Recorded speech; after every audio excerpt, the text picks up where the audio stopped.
I'm gonna let him in, okay? Oh my God. Wait. Wait. Oh my God. I'm gonna let him in. Okay. Neve. Neve. Hey. Hi. I have to start this out with I am such a huge fan that this is so dope to have you on In My Feels. This is all I've no smoke up your ass. This is all I've been talking about all week that we are doing this interview. So thank you for coming on In My Feels. Like I'm literally turning red. I'm so excited you're on this show. Wow. Well, I appreciate you inviting me. And of course. What can I say? It's the show's been on a long time, so a little bit of the shine I think has worn off in terms of people being excited about me and the show. It's still like it, and it does great, but so fun to get to meet people who are big fans, who are excited, who have their own awesome show that they're doing, and it's just I love it. Thank you. Well, thank you for being on In My Feels. I'll let Lou explain to you kind of the basis of our podcast and everything, and then sure. I have loads of questions for you. So basically In My Feels is thoughts, emotions, feelings created on the inside create your outside exterior. So we always start the podcast is how are you feeling right now? Oh, you're asking me that right now? Yes. Oh yeah.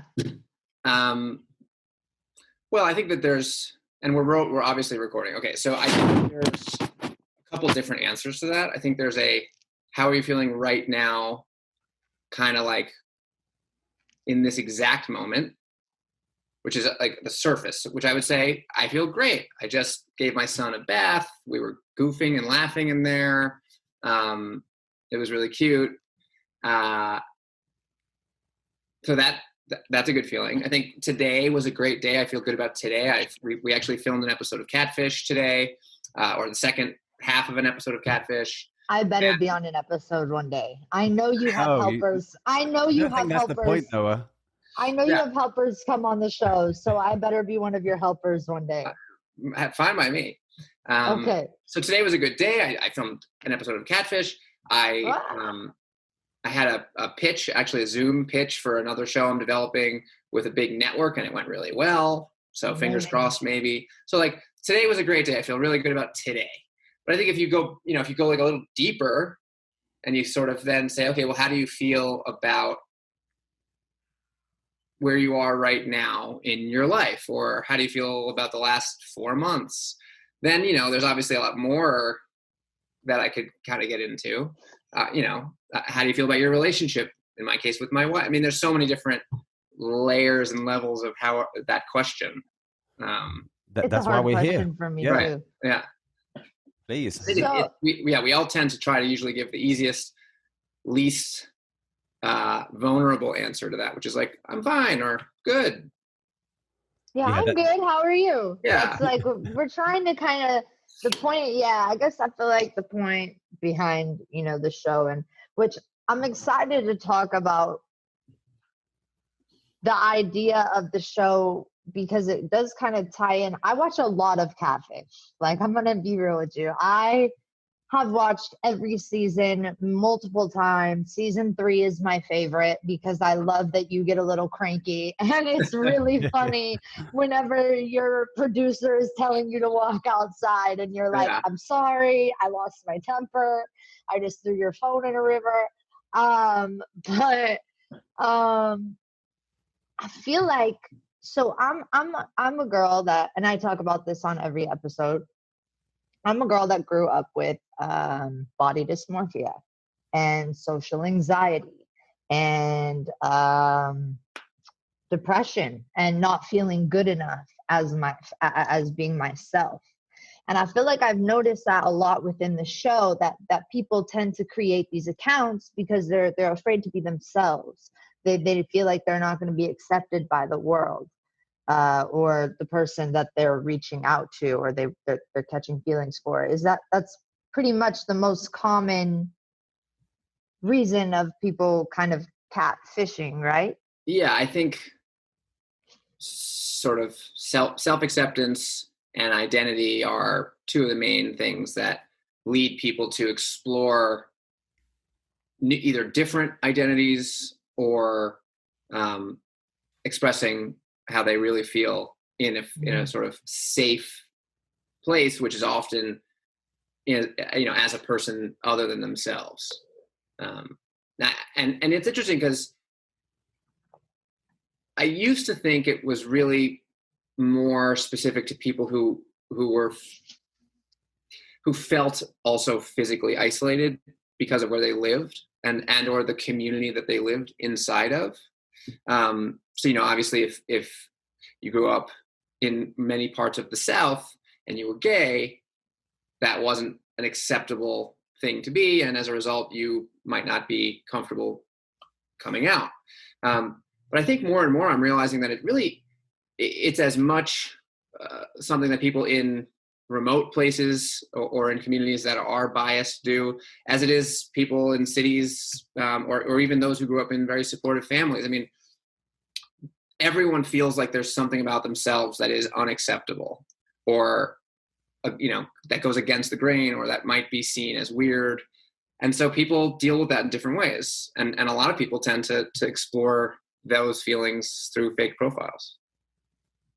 Yeah, I feel like it's especially what we talk about on this show is living your truth. And this is something we preach a lot on this show, especially is just basically just living your truth. And I know some situations it can be difficult. It's been difficult for me to live my truth through many situations. But where I am now in my life is just always I have to live my truth. And I always have the best results. I attract the best results when I live in truth. And again, back to, the spiritual thing is thoughts, feelings, emotions become things. And also truth, if you project truth, you'll attract truth back. And that's the one thing I loved about your show. I recently watched the film. I think it was from 2010. Yeah. And, it's very rare to see shows as yours, which, because you had compassion. It was a very honest and truthful connection that you had, which ended up being this whole, this whole of whatever was happening. But I mean, it was truthful, and it was, and even though someone was portraying someone else, it was from an honest place, if that made sense. I found it quite sweet. It also like I found it heartbreaking, firstly, and it was honestly quite sweet. And I feel like the way you handled it should be commended. And a lot of other people who host these type of shows or, should use you as an example of how to deal with certain situations. And I feel that's the type of things we promote on this show too. Well, thanks. Because I do think, much to my surprise, the success of the documentary and the subsequent outpouring of both support and people asking me for help, I think really came as a pretty direct result of being vulnerable, which, you could say is truth or honesty, but vulnerability kind of encapsulates a lot of those things. And people were, I think, very relieved to see someone, in this case, me, expose an experience that was perhaps embarrassing and a bit naive, but put it out there. And immediately they associated with it and connected with it. And were appreciative that I did that. But to your point about like living your truth, and I don't know if you were steering us this way or not, but I think about that a lot because I have a lot of different sides to my personality. As best I can, I am all of them on the show, but obviously I've learned to trim and edit myself on camera because I want to portray, the sort of best version that I can. And sometimes I get frustrated because I do have things I want to say or thoughts that I'm struggling to express. So if I don't have time to kind of figure them out in my head, I just shelve them. And I don't feel like I get to really show my whole self. And more to that point, I think as great as the internet is for giving people an opportunity to express themselves, it's also become, at least in my opinion, and it doesn't even seem to be specific to public figures, it's also become more dangerous because if you say something and people don't like it, then all of a sudden you become villainized or canceled. And it's like, well, I was just trying to express how I feel about something. And so I'm almost more afraid than ever to be honest and truthful, because it's not worth the risk. It's a scary time to be real. Mm. I second that. I tend to stay quiet on things sometimes because it's like, damned if you do, damned if you don't right now with the internet. So question for you with the show, like obviously it started out as the documentary, and how did that I guess, how did that documentary start? Did your brother just want to start filming you, and like, was he just like, my brother is talking to some girl in another state, I want to document this? Or was it kind of like was he trolling you at the time? Like, or was it always kind of like, did he, how did that come about? So if you go back to, the early aughts, my brother was studying filmmaking at NYU, and my best friend at the time was studying filmmaking at Boston University. And so I was just sort of always surrounded by filmmakers. And that was right around the same time that small, like, digital video cameras became, a consumer available thing, like the little point and shoots. Right. And so they were really excited about those types of cameras, and all had them, my brother especially, and his business partner, Henry. And so they were just sort of filming and capturing everything. And so if you go back to our hard drives from the early 2000s, like, you'll find tons and tons of footage of mostly probably relatively not particularly interesting daily stuff. Some of it's of me, some of it's of them, their girlfriends at the time, trips we went on, parties we were going to, whatever. And I've always had a tendency to both find myself in unusual situations, but also, kind of attract attention and like the attention, especially of like a camera. I just kind of always had a knack for that performative vibe. And so my brother just, I think early on, picked up that if there's a camera on me, I'm encourageable and will likely do something interesting. And so he would just kind of track me through, whatever I was doing, and whether that was buying an old car on eBay and flying to New Orleans to drive it back, or just like weird stuff that I would do. Right. And so when I told him that I had started getting emails from a 7-year-old girl in Michigan who was painting my photographs, he was like, "Oh, that's weird and interesting. Tell me about it." And, the footage that we have that's now the documentary, the early stuff from, before we went to actually meet them, when it was just like a 7-month long correspondence, was probably only, an hour or two of clips from different days throughout the months. It wasn't like a primary focus of his. He was busy doing tons of other things, working on longer films and whatever, all kinds of stuff. And it was just this weird little folder on his hard drive that was like Neve's Michigan friends.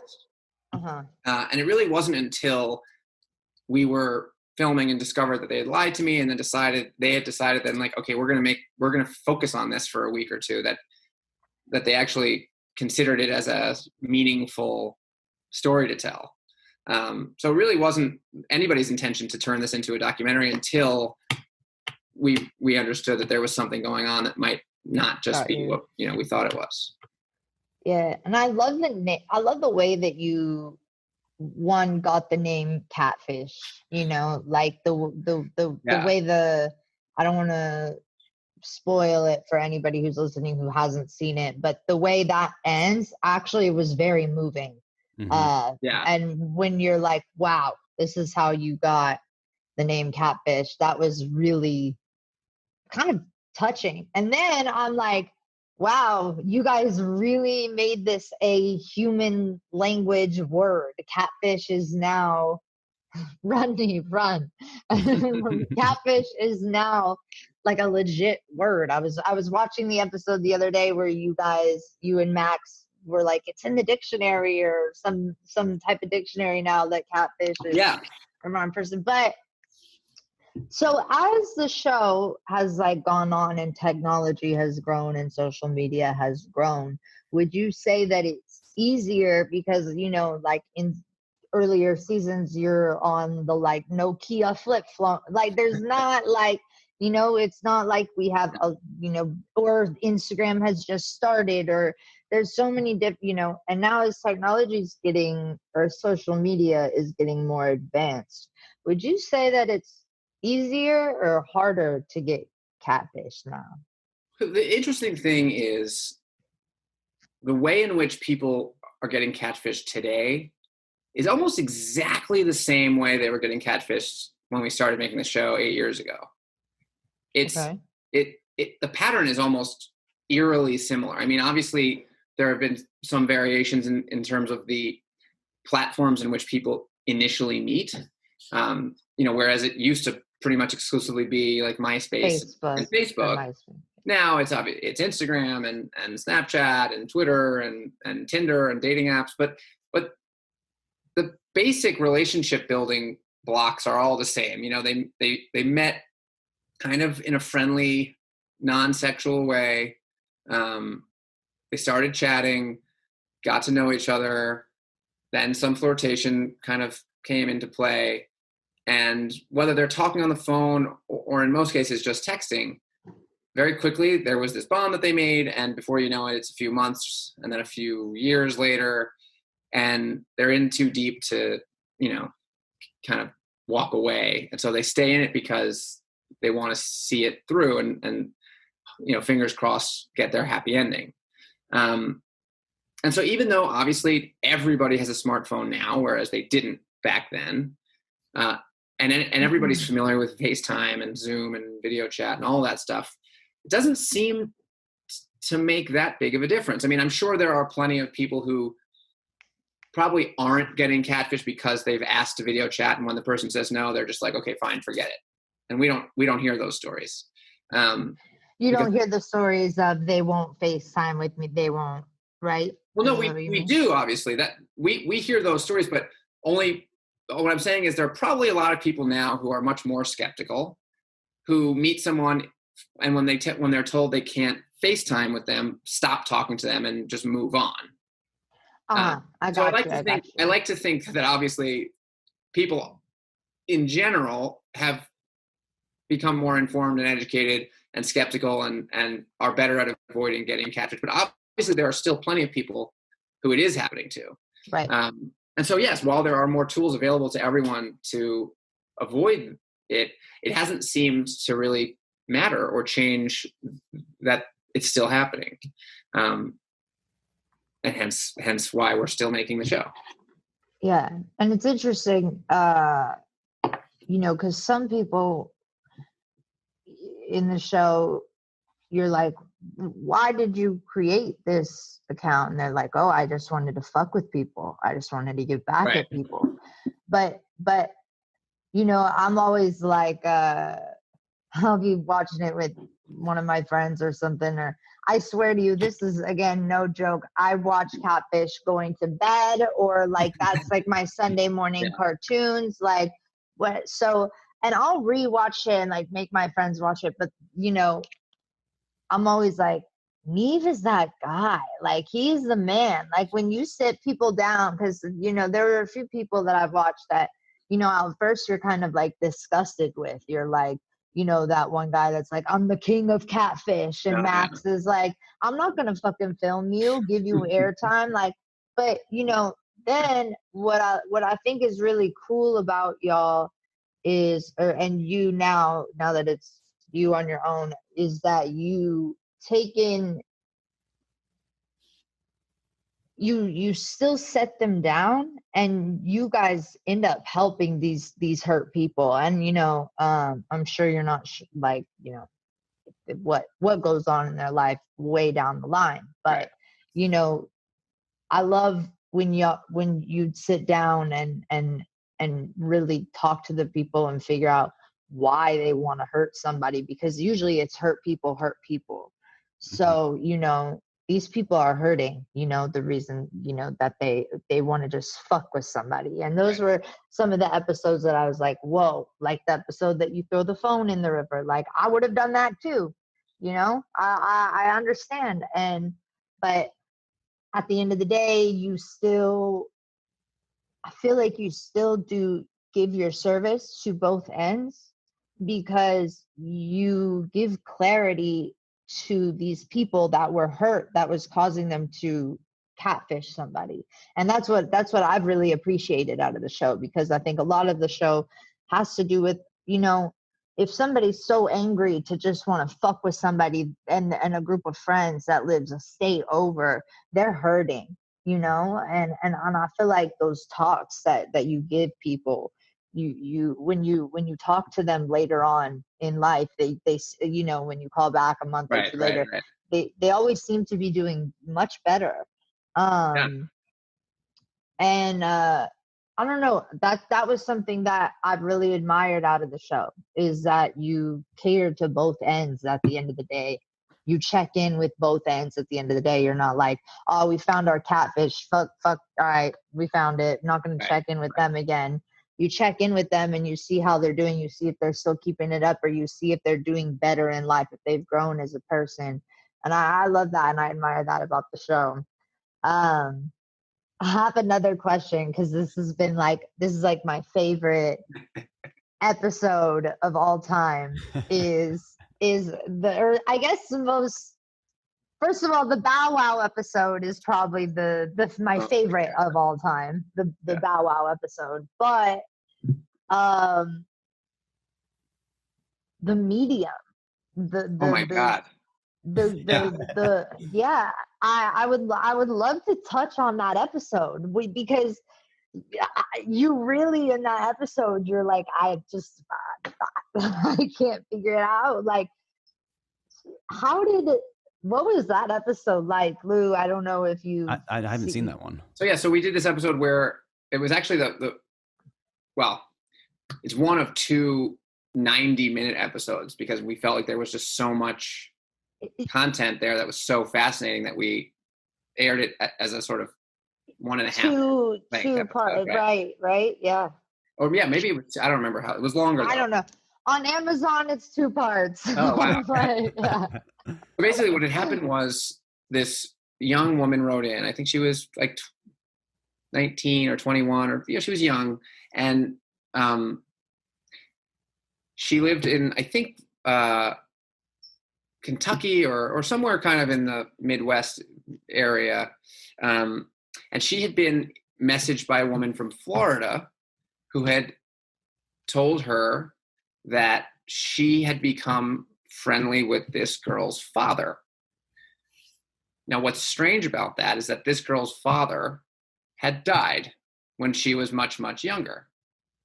And under very awful circumstances. What had happened was, when she was 2 or 3 years old, her father, who I guess had schizophrenia, had kind of had a fit, and in his fit had actually murdered her mother, his wife, who was pregnant at the time, and then taken this girl and her little brother on like a hours-long police chase, eventually getting caught and arrested and put in jail, and then, as I understand it, killed himself in jail. So, like, awful, awful experience for any kid at any age to grow up with that as the sort of story of your childhood. And then all the more strange and upsetting as a young adult to get a message from some totally random stranger saying, oh, I'm talking to your dad. So there was a lot of uncertainty and uneasiness around it from her and her sort of aunt side of things. But she had been talking to this woman for like a year or two, and they developed a friendship, and she trusted her and was certain that this woman was legit. So we obviously all went into it very skeptical, trying to see if there was any chance that maybe there was some way that this woman could have known the dad, maybe back when she was younger and he was in jail, and maybe she was in jail, and maybe somehow she got information about this girl. But then what would her motive be to like wait this long and then message her? And she wasn't trying to get money from her. It was just like, none of it made sense. Anyway, so we took this girl and her aunt, who of course was the closest living relative to the dead dad and the biggest skeptic. We took them down to Jupiter. Right. The aunt thinks this is full bullshit. Right. Full bullshit. And we took them both down to Jupiter, Florida, and met this woman. And I mean, she seemed a little weird, but like totally great, at least at first. And there was no reason to think that she was messing with this girl. Again, she wasn't in it for anything that we could find. And she just started telling this girl stuff about her dad that the aunt and this girl just could not figure out. How could she possibly know if it wasn't that she somehow was communicating with the dad? Anyway, some weird stuff happened. Like the girl and the aunt ended up pretty much completely convinced that she was legit. And like, it made me rethink my feelings on whether or not there is either an afterlife or some way to communicate with people after they've left their, earthly bodies. Dude, yeah, me too. Yeah, we were all pretty shook. And then Max actually was so curious that he had his own, after we left and flew home, he had like I think 2 phone sessions with her. And she ended up communicating with and telling him things about Max's wife's like aunt who had just recently passed. And like, they had their own weird experience with her that was left them very convinced. So I don't know. I mean, it was yeah, Lou, like you've got to watch this episode. I'll send you the link to the episode. Well, what happened was they go in and they, Nev and Max were like, we're going to let you talk alone. And they sit down and she starts talking about how the mom used to strip for money and how the aunt that the girl is sitting next to, the aunt and the father used to get locked in a basement together. And that's something the aunt had never told anybody ever. And she's like, your dad is actually here right now. Like, your dad is here right now. He was like, the basement, I'm like, you guys were locked in the basement. Yeah. And the aunt honestly is at the end of the episode asking, can we stay in touch? Can we? Oh, so this is like a kind of a no ending. Well, right. So it wasn't a traditional Catfish episode. Oh, got it. In the way it played out. We had thought and were concerned that it might be some sort of weird sort of scammy catfish thing. But it wasn't. It just is what it was. Like what really is kind of mind blowing is the fact that this person was in Florida. And you usually hear about like people like mediums and whatnot, maybe be walking in the grocery store and they tap someone's shoulder and they're like, your grandmother is connecting to me, or, you see somebody and you go to somebody, but I've never heard of something like that happening where somebody just gets a connection from somebody out of the blue like that. And it's crazy because Lou in the episode, Nev gets a hold of some friends of, every episode he tries to get a hold of some friends that maybe know these people to see if they're real, or maybe they are the friend, or what. And he calls the friend and she's like, oh yeah, I forget the father's name, but he's become a big conversation for a few years now. He's become a big part of our lives because he's it was the neighbors. It was the woman's neighbors. Okay, right. The neighbor, was like, this has become a friend of ours because he's around so much. And so it's such a mind-blowing episode. You really have to watch it. And Nev and Max are really, really priceless in that episode, I have to say, because like you're like with them, you're like, what? Like, it really makes you question a lot and the afterlife and everything, because there really is, like, for me, like, I don't watch reality TV, or I wouldn't know if you call this reality. It's not like I don't really watch TV like Right. period, because or things that are supposed to be non-scripted, because I feel like as if they are very scripted. Right. And what I love with the show and like what I like watching is that, there's no bullshit. Y'all showed up to somebody's house and was just like, we found it on the internet. Let's show up and hope that they're there. And I love how raw the show is. Are you allowed to talk a little bit about the upcoming season, or What can we expect? Yeah, what other than the obvious? Are you I don't know how. Well, actually, how are you gonna be filming with everything going on with the pandemic, and how are you guys tackling that? I mean, we're basically making episodes just like this. I mean, I'm actually sitting at the same exact spot that I've been sitting in our little guest house, which is actually really. I'm on Catfish. This is like my daughter's like arts and crafts room, but yeah, we've just been Zooming, which has been really interesting, I think. And oddly, I feel it's made the show that much more real and relatable because everyone's been home for the last 4 months. I mean, obviously, some people still have jobs, but we haven't really been socializing in any of the traditional ways. There's very few, if any, kind of things to go and see or do. And so I think we've all felt that sort of stir-crazy, isolated loneliness that a lot of people feel, that tends to lead them to wanting to explore both their feelings and sort of a new community of people via the internet. Absolutely. And what's even more interesting is, the show already exists kind of very much on the computer. We read the email, then we video chat with the person, then we do our investigation. And so there's a lot of computer mixed in already. Do you copy paste the same email? I usually... I know. Well, what I'll do is the same email that's like, "Hey, it's Nev." I think I've just become so. I've memorized it basically. Okay. So I always write it out, but then sometimes if I am messaging multiple people in the same investigation, I'll just copy paste. I've always wondered if you copy paste the same thing and just adjust names for every episode. I've always wondered. Yeah. I guess they leave that part out whenever I say like, all right, I'm just going to copy paste. But I don't hide it.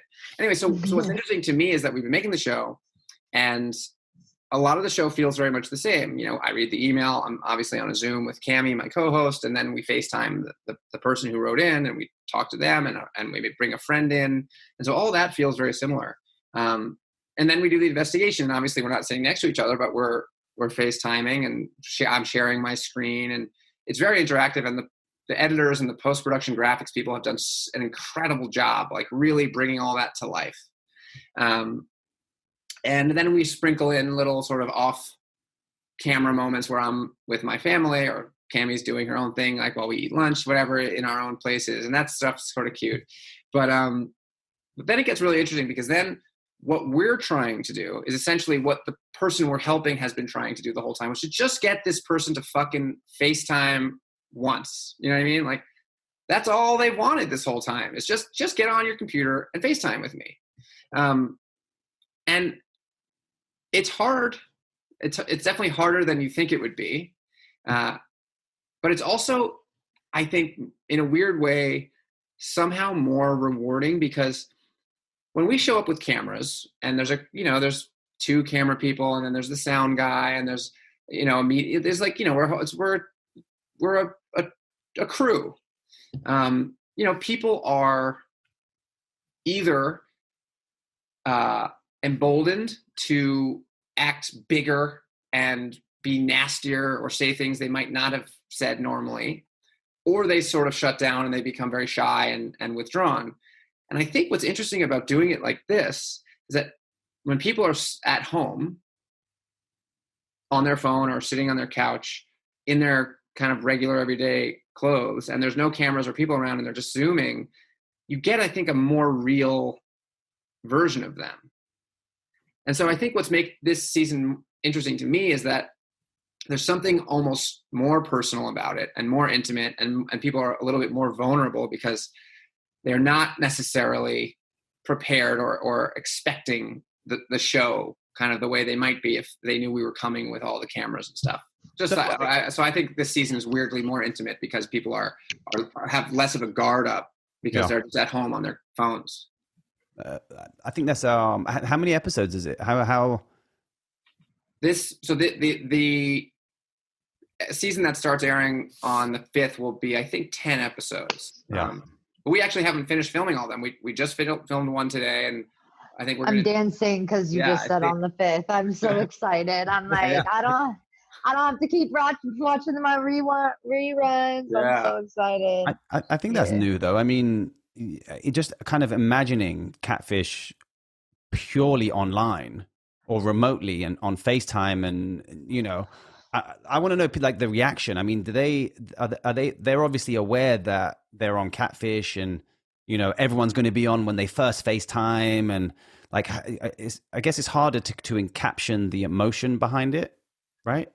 I mean, yes, there's I mean, well, but even when we film the show sort of traditionally, they always know we're coming. We don't, we never just roll up. That's sort of one of our core policies, is that we don't want to do a gotcha kind of surprise version of the show. We want people to both know we're coming and invite us to come, because we need them to both be there and also want to share with us. And so, yeah, I mean, it is definitely different, but I don't know. I think there's something different and special about this version of the show, and I'm really into it. I'm excited to see it. I can't wait. Yeah, I can't wait. I'm so intrigued by like the especially. I mean, we are moving in the digital age, and I feel like this is going to encapsulate it kind of further than we actually imagined. And it's kind of strange how during the lockdown and everything else, we're very resilient. We adapt, and I feel like the show is adapting to its environment. And whether or not that's going to change for good. I mean, me personally, I'm never going to leave my house again. I love this. Like I know. I was unsociable before this, and even now, I'm just gone. Like, this is great. Yeah. Like, if I'm going to have dinner with someone, put me on Zoom. We can eat dinner together. I am good. This is me now. And just back to your point of the spiritual lady and stuff. We actually have two mediums coming or on the show. One medium that's been on. Two. Oh, I thought you meant future mediums. I'm like, yeah. We had medical medium, who basically tells you everything medically with you. A spirit speaks to him, and then Paul Selig is another one. I can channel him right now and tell you he's going to tell you. He wants me to tell you to drink celery juice. Celery juice. Okay? Stay away from eggs. He just sent me a wave to tell me. Yeah, I felt something to tell me to drink celery juice. Celery juice is his thing. He says that'll change your life if you drink celery juice. Have you tried it? You know what? I have not had one sip of celery juice. I have. I take it daily. Of course, because celery is like 90% water, right? So it's essentially just drink more water, right? I guess so. Right. Can I do that with a watermelon instead? Just drink watermelon juice? My skin. Yeah. I mean, it's great for your skin. Watermelon juice? No, celery juice. I feel like that would. Yeah, I feel like that's not good for your skin. Anyways, so we had two mediums, medical medium and Tyler Henry, who is. Oh, Tyler Henry too. So we had three. Yeah, we've had so many. We love mediums. Yeah, I mean, spiritually, I mean, obviously there's something bigger than us all. I read if you're looking for I'm sure there are many fascinating books on this subject, but the only one that I've read that I think also was the most convincing for a person like myself, who is, not someone who necessarily believed in the soul or afterlife. This book changed my view on that, and that was called Proof of Heaven. And I'll quickly summarize. The book was written by a neurosurgeon who is one of the top in his field. And who works in Boston at a major medical institution. And he woke up one morning not feeling great, called in sick to work. And then that afternoon, his wife came home and found him like having a seizure on the floor of their bedroom and rushed him to the hospital. They quickly sort of sedated him. And within, I think, 12 hours or so, he got so ill and had such a terrible fever. He basically went into a coma, and his brain activity over the next 6 days decreased until he was essentially a vegetable. I mean, there was very little to no hope that he would ever recover. And if he did, they assumed he would be, probably either paralyzed or limited function. And then somehow on the 7th day, he opened his eyes and he looked around and he was fine. Like, he just woke up. Mm-hmm. And he was so, full of wonder and love and passion for the experience that he had on those sort of 6 days, that he spent the next 3 years figuring out how best to sort of write down what in scientific terms is called a proof, to basically say, I now know, having had firsthand experience, that there is in fact a world far, far beyond the one we know. And I have had an experience that is proof of that.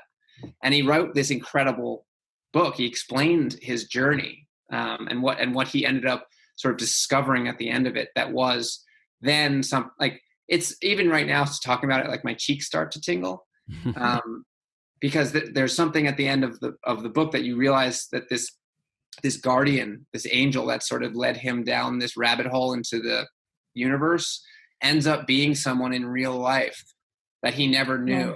But it's just like, it's amazing. Wow. I'm going to check that out. Yeah. Well, if you want to read another book, Mary Hensley's books are incredible. She's actually a friend of mine. Her name is Mary Hensley. And her books are incredible. I talk about her on every episode. She basically died in a car crash and saw it all happen from bird's eye view. By the time she watched herself go to and from the hospital, she knows everything. She knew everything. And basically, to make it short, since I say it every single episode, she was presented with her spirit guides, as she called it, whenever she went to heaven or wherever whatever you believe that is. She believes in God and heaven, and she believes that was her spirit guides. And they said, you've had this ability since you were young, because when she was young, her grandfather would come to her and talk to her in her dreams, her grandfather who passed away, and told her someone in her family had cancer, which they found out they did, and numerous things that she was very spot on, and she knew because she said grandpa would come to her in her sleep and tell her. And so whenever she, was presented with what she says was like a movie of her life, within seconds, they showed her life and they said, you can stay here or you can go back home and continue giving with your gift and healing. And she's now a healer and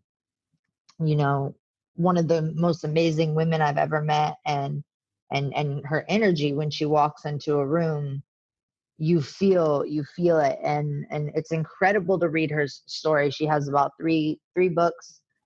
She just came out with another one. Her name is Dr. Mary Hensley. She's so incredible. And she doesn't do like readings like as if it's like, here's your future. Right. It's more, this spiritual healing where, she can lay a hand on you and you feel the beautiful energy, the positive energy that just comes from her soul, from her being, so connected to that higher power. Yeah, Amazing.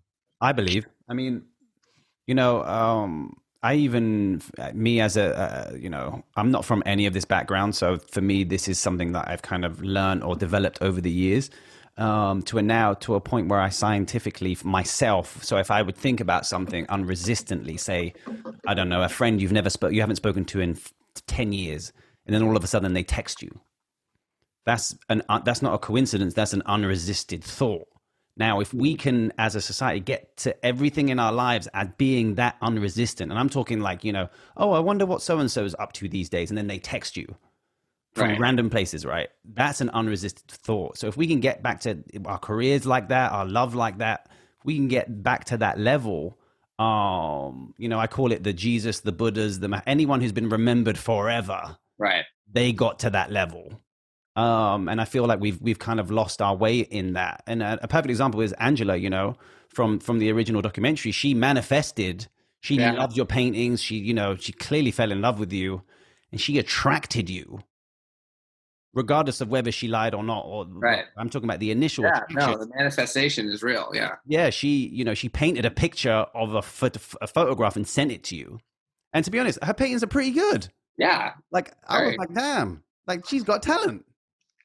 You know, and do you still speak to Angela today? I haven't talked to her now in years. Is she still a Facebook friend? I remember you kept in contact, and she was a Facebook friend, but that's not the case. Yeah, we stayed in touch. There was a period of time after we were filming that she was still kind of unraveling some of the story and the lies, but eventually, by the time the film came out, we had Henry actually flew to Michigan to show it to her before anyone else saw it, and she liked it, but she was actually oddly disappointed because she felt that the story would be more about her. Like at her painting, she didn't realize that it sort of had become, it kind of became, started as a ended up becoming more about me and her, whatever. She was a little like surprised at how it had ended, but we auctioned her paintings at the premiere, and I even invited her initially when we were making the pilot of the show to be my co-host. Because I thought that would be really interesting. And I understand she wasn't interested, and she wanted to kind of fade back into the background and go back to her regular life. Max was a good choice. Yeah, Max, you know, it's funny, Max wasn't even supposed to be my co-host. I'd asked a different friend from New York who was a filmmaker and a close friend to do it. And he had said yes and was scheduled to do it. And then the production dates changed, and the first friend had a conflict, and so we scrambled, and I was like, Max, can you please do me a big favor and just like do this with me? That's so fun. And he didn't think he would end up doing more than just that one, 3 or 4 day episode. I think we as a society, I mean, even when I remember watching the documentary when I was obviously younger, and we're so quick to judge. You're like, yo, you know, Angela's this or she's that. And now I watch it from a standpoint of maturity. And we need to, as a society, get back to a place of no judgment until we at least research or know the facts of what's going on.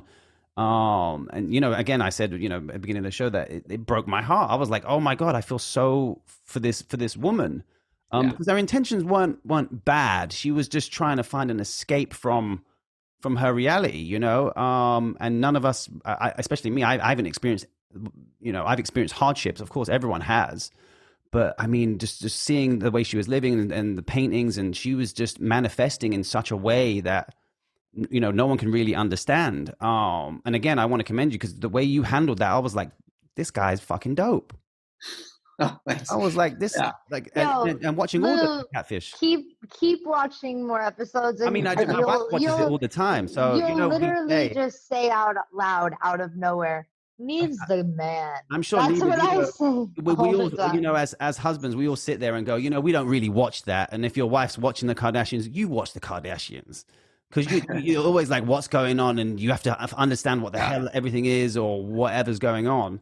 But yeah, I mean, we've been watching Catfish for years, Yeah, yeah, you and know?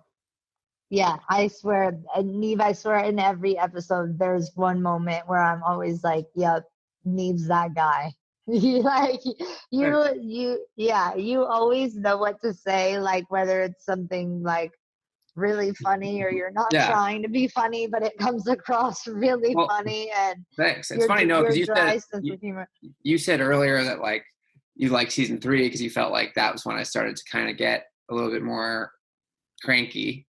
Or more I think you also, I feel like you guys both like settled into the show For sure. a lot. But it's funny what I'm finding now in just the last 2 or 3 months now that we've been filming is because I've seen and heard so many versions of the truth and people explain why or justify what they've done or try to excuse what they've done. I've noticed that it's harder for me to get to the same level of emotional involvement. Things don't bother me or inspire me or upset me or anger me as much as they might have in earlier seasons. And I find myself just wanting to listen and understand more, which I'm happy about, but I recognize sort of as an on-camera talent and producer might not be as interesting. So no, there's never a season that's been uninteresting at all. Well, I appreciate that. And I don't think this one will be either. I'm just saying it's interesting to me how I've changed, how the experience of making the show and meeting all these people and hearing all their stories has matured me in a way that makes me a lot less quick to feeling, which I think is something we can all work on, because it is easy often, or easier often, to let your first sort of gut reaction to somebody or something that somebody says kind of lead the conversation, or maybe it's to laugh, or maybe it's to recoil, or whatever it might be. So I think what I'm happy about is that as I get older, whether it's on the show or with my wife, I've learned to just listen and then let that information kind of sift through the different parts of my brain and try to come up with a reasonable and meaningful response that isn't as emotionally charged. You have to Buddha that shit. Right. Yeah. Take a step back. And I want to just touch up on, the kind of love aspect too. I really want to, especially with this show, is project people learning to love themselves, or even let's start at liking yourself. I've learned to, I love who I am. I like who I am. I feel like I'm a great person. I'm living my truth constantly. I love the people around me. I love everything that's going on with my life. And these are mental things that I've always worked on. So what happens is the more I project that and believe it on the inside, the outside will vindicate that feeling. And I really want to drum that home to everyone who's listening and everything else. Please learn to love yourself. It takes practice. It takes a lot of fucking practice. Just like everything in life, like getting your mind right. My mind is still silent all the time because I work on my still mind. And there's techniques you can do. There's so many things we can do. And I think, the reason why with your show and the way, like you said, with it, people feel isolated and they feel alone and they feel all these things. So they create a persona of someone who they can be. Right. And instead of removing that image, they are actually that person. It's just filled with, this fabrication of an image. So I really want to drum that home to whoever's listening. Just please learn to love yourself. Work on it. Like just work on it. That's so true. I mean, that I think the way you said that was very eloquent, because oftentimes people who are catfish, who have simply just veiled their identity with the thin veneer of a fake profile picture have had people fall in love with them based entirely on who they are, their personality, their sense of humor, their vulnerability, all of the things that make them wonderful, just not what they look like. And if we can, like you say, learn to understand that no matter what you look like or where you live or however you identify, you're beautiful, you're amazing. There are people who you can connect with and who will love you. Then I think people will project that confidence and then attract those people in return. But it's tough because there's so much societal pressure. That's what I was about to bring up. From just sort of how you look, and that I get it. It's hard to tell someone they're wrong when they say, well, I just wanted some people to talk to me, and I knew that they would do it if I was hot versus how I look, in reality. So that's frustrating because there is a barrier, whether you want to admit it or not, that, is undeniable. But you're right, Lou, there's definitely a lot we can all learn. And I struggle. As great as you guys, think I am on the show, like and I know even earlier when you said, how are you? I happen to have been feeling pretty good right now, but I'm a mess every day. I'm a mess. I mean, I have ups and downs. I get cranky. I have mood swings. Sometimes for no reason, I'm just in a terrible mood. And I get frustrated with myself. I constantly feel like I'm not doing enough. I don't feel like I'm living up to my full potential. I get jealous of other people who are doing things that I wish I were doing. And I go through the whole suite of emotions that I think everybody does. And I constantly have to remind myself, I'm doing great. Mm-hmm. I am doing a lot. I'm in a great place. There's no rush. I've got time. There's more, I don't have, I'm constantly kind of trying to calm myself down. Yeah. Whether it's from getting annoyed of stupid little things around the house or bigger things that are out of my control. So that's something that you say you work on all the time, and that you find things that do make you happy. And for me, I've found that I love running and exercise. And when I'm running, usually I'll go for an hour to an hour and a half long run. And I think part of why I like it so much, and I don't listen to music and I usually run alone, is because I just don't think about anything. Mm-hmm.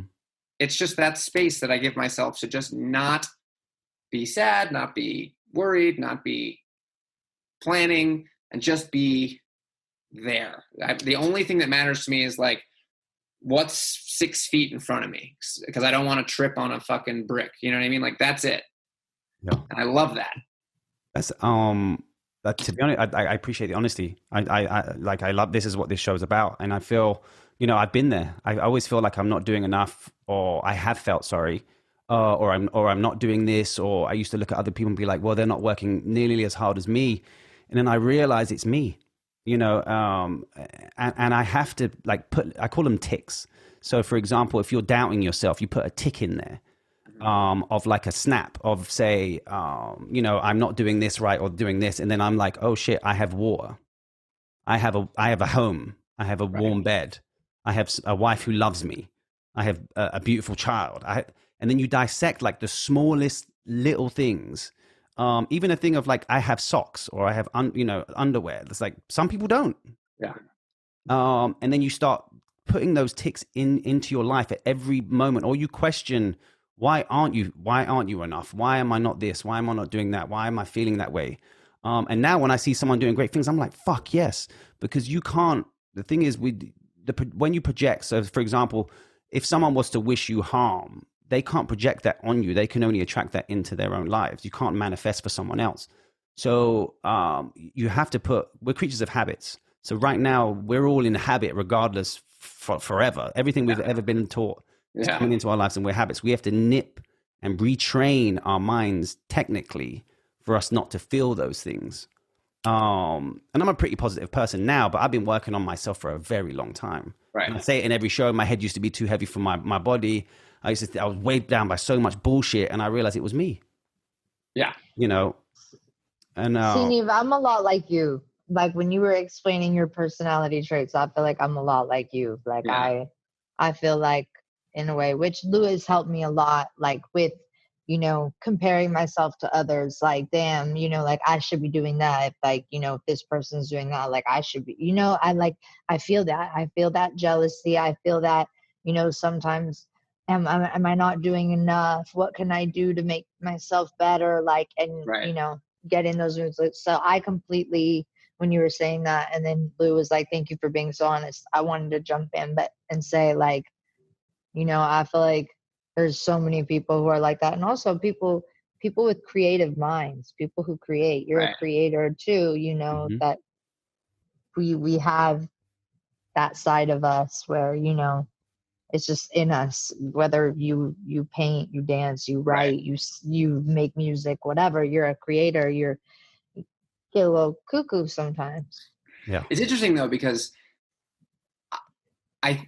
there's like a little sort of suite of emotions that are all associated with that feeling. You know, so when I see a friend who is posting on Instagram, let's just call it, and they have a really either great photo or they're doing an ad, and it's a good ad that they've done that I enjoy. Like first I like it, and I'm happy to have seen it, and then I'm like a little jealous, and then I get weirdly, I think, angry because it's like I should have done that, or why didn't I get asked to? Like there's so many little micro feelings Yeah. that I think we all go through because we're constantly comparing ourselves, because that's just the nature of where we are with the evolution of social media.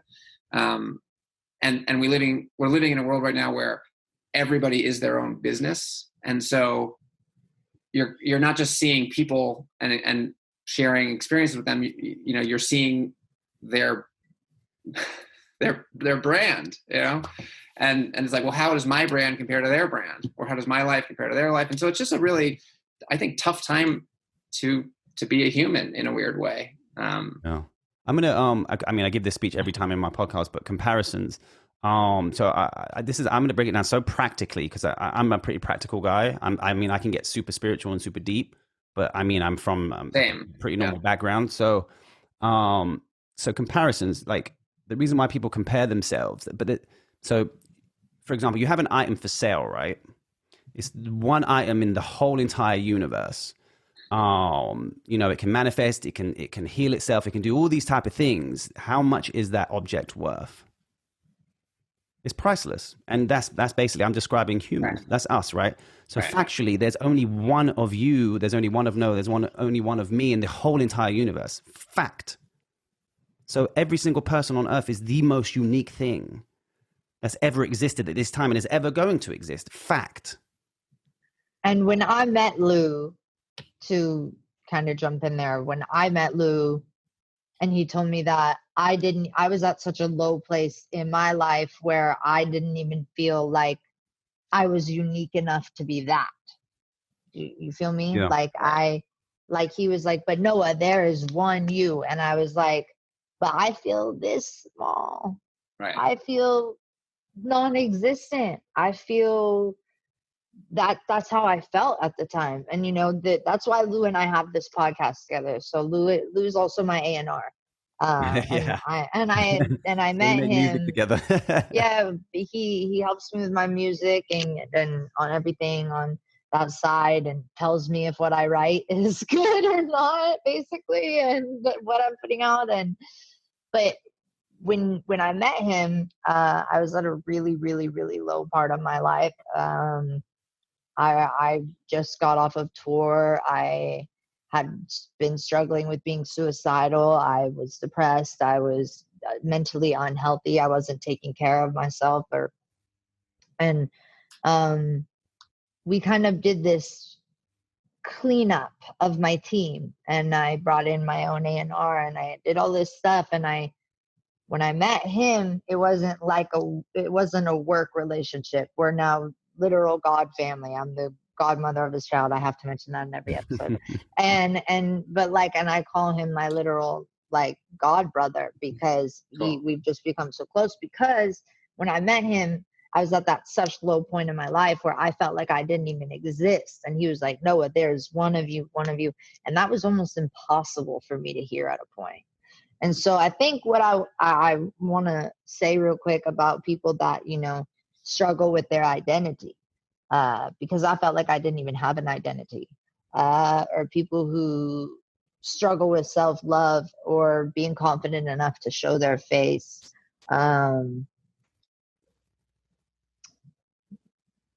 You're absolutely gonna find people that love you for you. You don't have to try to fit in, because I wrote a song, right? It's called Lonely. And I say, I try way too hard, but I still miss the mark to fit in. Nothing you're gonna do really is gonna make you walk on water in today's day. There's you've got to just be yourself and live that truth. Someone will fall in love with you. Yeah, Someone, and I think you will find that person. Yeah, that I think that's what I want to conclude with.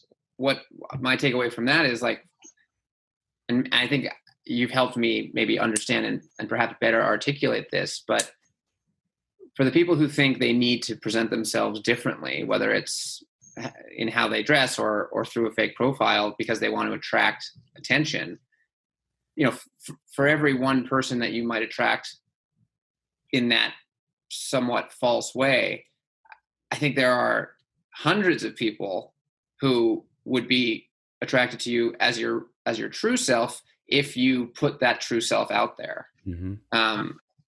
And that obviously it can be scarier and more vulnerable, but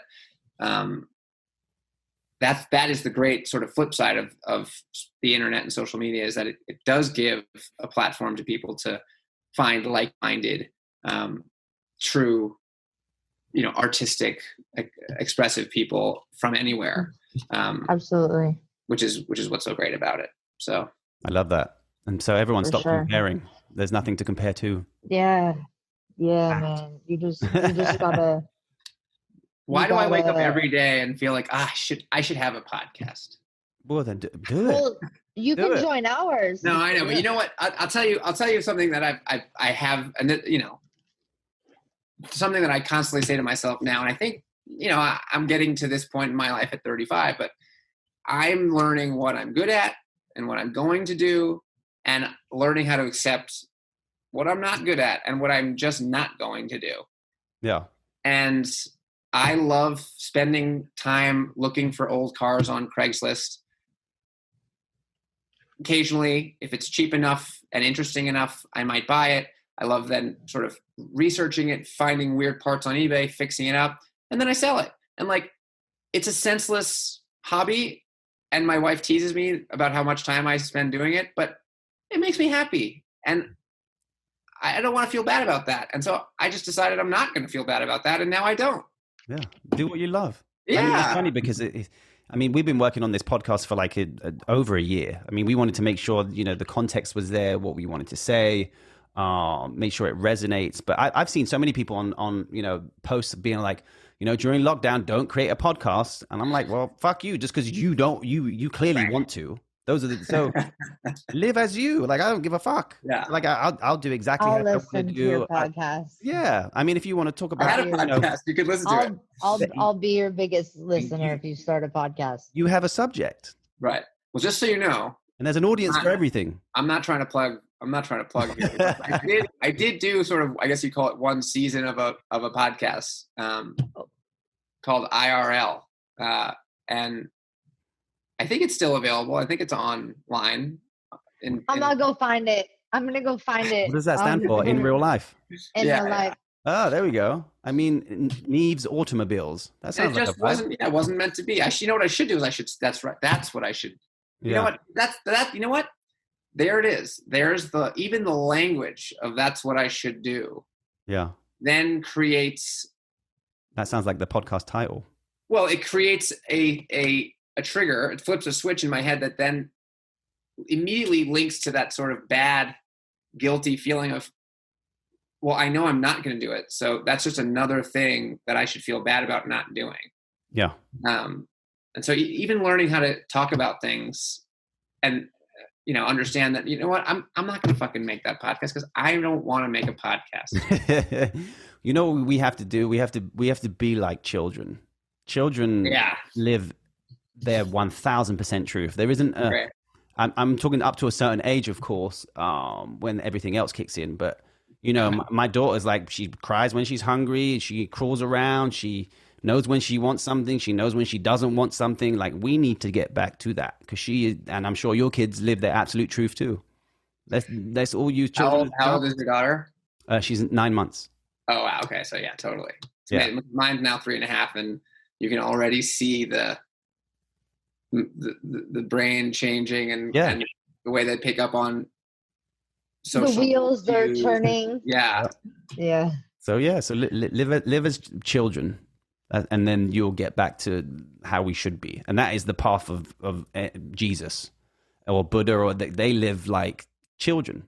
And mentally, I'm talking about like they do exactly as they do, and there isn't no second guessing them. There isn't no any of that type of stuff. And so again, back to your show. Please, everyone, live your truth. Learn to love yourself. Practice every day on your mental health. I'll give everyone a technique that I use. It's when my mind's racing so much, I count from 100 to 0, and then I pause, and then I do 50, 0, 50, 0. It's the hardest thing you've ever done, and you'll hate it. But after probably you mean you count from 50 to 0 and then from 0 to 50? No, so 100 to 0. So 100, 99, 98, 97, 96. And then you'll be like, oh shit, I didn't pay that bill, or oh shit, I had that idea, or forget all that. Go back to where you remember 97. It will take you probably 20 minutes to get down to 0. Whoa. So you're clearing your mind out. And then 50, 0, 50, 0. If you do that 5 days minimum, you won't be thinking a thing. And then what happens is, and then you start tapping into the creativity of life, and then ideas will come to you without all of the mess that's already in your mind, and you'll be able to hear clearly what's coming to you. I also love eating mushrooms. Are we talking magic or just general mushrooms? Yeah, no, magic mushrooms, because Can we shroom together, please? I would love to. I mean, I don't do it often, but every time I do, what happens is so magical, not because it's hallucinogenic, and I don't do a lot. I don't need I am a big advocate for mushrooms. So right. wait, I just find that I stop thinking about things, mostly things that bother me or that are in my environment that I'm either unhappy with or want to change or whatever it might be. And I just start having fun. And all of a sudden I realize, like, oh, I can have fun. I can laugh, and I can just sit here and be comfortable and not be worried. And it just feels so good. Mm-hmm. So I don't know. Yeah, maybe I need to start microdosing. I don't know, but I feel like also, like, when you do, like a shroom night or like whatever, it kind of, that's what I call them, shroom nights. It kind of like resets you for like a month, 2 months. And it's just like, I don't know. I honestly, there was a point in my life where when I was really depressed and I had one night on shrooms that was absolutely magical. And honestly, my depression went away depression I dealt with my whole life. wow. So obviously that comes back, but there was a good month where I was so clear-headed and I felt like everything just made sense. I wrote one of the best EPs. I'm so proud of my EP. Like, I wrote something. I actually wrote a song, two songs actually on that EP. One's called I Got So High That I Saw Jesus, and shrooms were involved in the making of that. And also there's a song called The End of Everything, which actually I think you would like the story behind it, which that one was, I was on shrooms writing it whenever, or not writing it, but whenever the idea came to me, because I was watching this kind of a documentary. It's on YouTube. You should watch it. It's called A Time Lapse it's A Time Lapse of the Future by Melody Sheep. His name is John Boswell, and he's a director, and he basically does a time lapse in about a span of 30 minutes. You quickly see how the universe will come to its end, not the Earth. This is past Earth dying. Yeah. This is the stars blinking out one by one, black holes swallowing each other until the last one evaporates. And then time becomes meaningless, completely meaningless. We become a secret. We become a click of a television screen that goes black, is how I kind of think of it. And it's called A Time Lapse of the Future. And if you like spiritual shit and shroomy shit, watch that. It's 30 minutes. It just is a countdown of how the universe goes away. And it wasn't really like I was watching it for the scientific facts. I watched it and it hit me at a deeper place in my heart, and what life means to me now, and how much of the now we need to live in. Yeah. Because literally none of this is going to exist. None of this ever happened, technically. If you watch this video, you're going to be like, wow, okay, so like we never happened. So it's called Time Lapse to the Future. And I ended up, I was watching it and I wrote this song called The End of Everything. But the video is amazing. I mean, the video like I had the same I had John direct the video. So basically the video is within 3 minutes and 50 seconds, the 30-minute video that he created. Mm-hmm. Yeah, so it's pretty cool. And I feel like you should watch the little documentary he did. I'm not trying to plug my music, nothing, but like go watch that documentary he did, because it really like does expand. Do you smoke weed? Yeah. Okay. I wanted to have you on the show, but I didn't know if you smoke weed. So now that I know you smoke weed, I have to have you on the show once it's in play. Well, and Max is like a big smoker, so we could come on together maybe. Oh my!